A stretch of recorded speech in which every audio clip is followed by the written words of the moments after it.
Hi everyone, this is your math guru. In this video, I'm going to explain concavity and inflection point. Please don't forget to click on the like and subscribe button below for more easy to understand math concepts. When you have the graph of a function and it goes in this direction, we say that the function is concave up.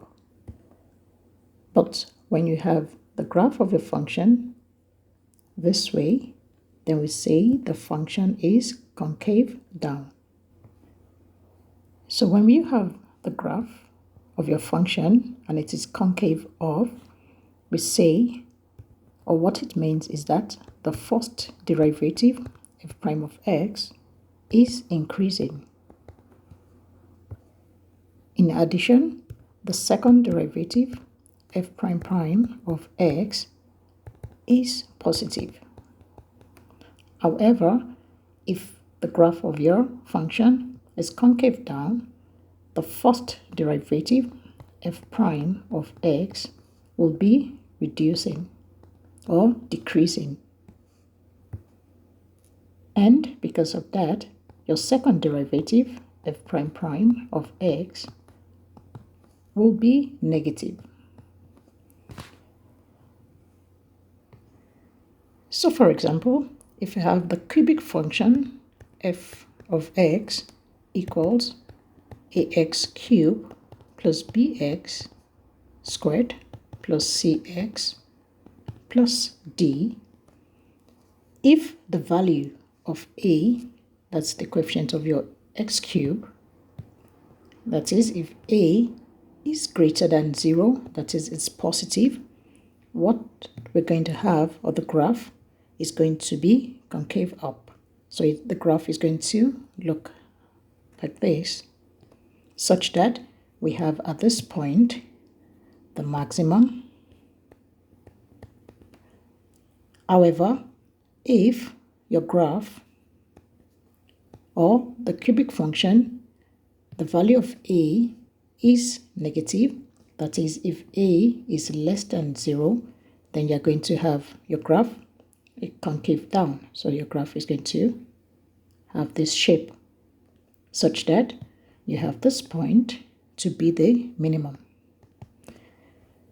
For the concave up graph, another point you need to note is that in this case, your second derivative, f prime prime of x, will be less than 0. However, for the second one, if the value of a is less than 0, the second derivative, f prime prime of x, will be greater than 0. So it's similar to what I explained earlier, that if your graph is concave down, as shown, then the second derivative will be positive or greater than 0. But if your graph is concave down, the second derivative will be less than 0 or negative, as shown. Now let's talk about the point of inflection. The inflection point, as it is where, or it occurs where your f prime prime, or the second derivative, is equal to 0. What happened at the point of inflection is that the concavity changes from positive to negative or from negative to positive. So basically that's where your concavity changes. So for example, if I have my graph, if the value of a is greater than 0, like I explained earlier, this way, or the value of a is less than 0, this way, the point of inflection, or the inflection point, will be here. I'm going to tag that. Let me call it IP. So this will be my IP. And for the second graph, it's going to be at this point, like midway. That's your inflection point. So note that at that point, f prime prime, or the second derivative, is equal to 0. At this point also, f prime prime is equal to 0. So basically, in the first example, you can see that it's changing from negative to positive. while in the second example, it's changing from positive to negative. Let's look at the examples. If we have the function f of x equals x cubed plus 4x squared minus 11x minus 30, the first question says, for which values of x is the graph concave down? So to solve the first part of the example, to find the value of x where my graph is concave down, as stated earlier, then I need to find the point whereby the second derivative is less than 0. So therefore, to solve that, I start by finding the first derivative, f prime of x. Note that I'm working with this function that's equal to 3x squared plus 8x minus 11. Then I need to find my second derivative, f prime prime of x, which is equal to 6x plus 8. Therefore, to find the values of x in which the graph is concave down, I need to make my second derivative less than 0. So I have 6x plus 8 must be less than 0. Therefore, 6x is less than negative 8. X is less than negative 8 over 6. Negative 8 over 6, therefore my x is less than negative 4 over 3. For the second part of the question, if I'm to calculate the point in which or for which values of x is the graph concave up, then I have to find the values of x whereby my second derivative is greater than 0. I've been able to solve my first derivative and my second derivative, so I'm going to use 6x plus 8 because it's the same function.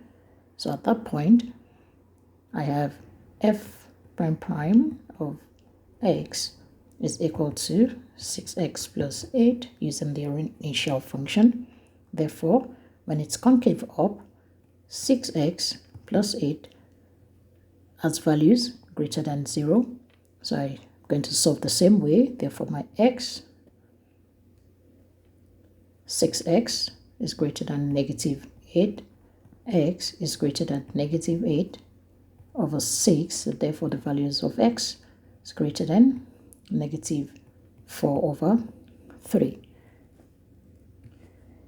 To calculate the coordinates of the inflection point, I need to equate my second derivative to 0.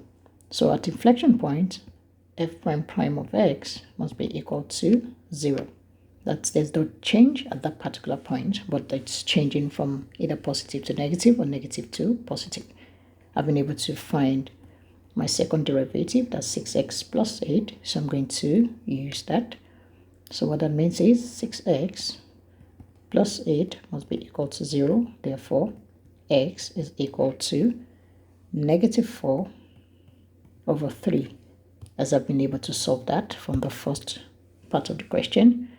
Because I'm to find the coordinate, that means I need my x value, or I have my x values, I need to find my y values. To find my y values, I'm going to substitute x into the initial equation of the function. So therefore, I have f of negative 4 over 3 equals every occurrence of x I replace with negative 4 over 3. So I have negative 4 over 3 cube plus 4 times negative 4 over 3 all squared minus 11 times negative 4 over 3 minus 30. And if I punch that in, f of negative 4 over 3 will be equal to minus 10, 16 over 27. So therefore, the coordinates of the inflection point, I call that IP, will be x values, negative 4 over 3, and my y values, 10 whole number, that's negative 10, 16 over 27. So in summary, to give you an explanation using the number line, if I have my number line as shown, I've been able to calculate my inflection point or the coordinates. I have that as x values. I'm going to use my x values, which is -4/3. If I pick a value greater than -4/3, if I have -1, for example, and I pick a point lower than -4/3, so let's pick -2, I'm going to check the value, or to check whether at that point going in that direction, my graph is concave up or concave down.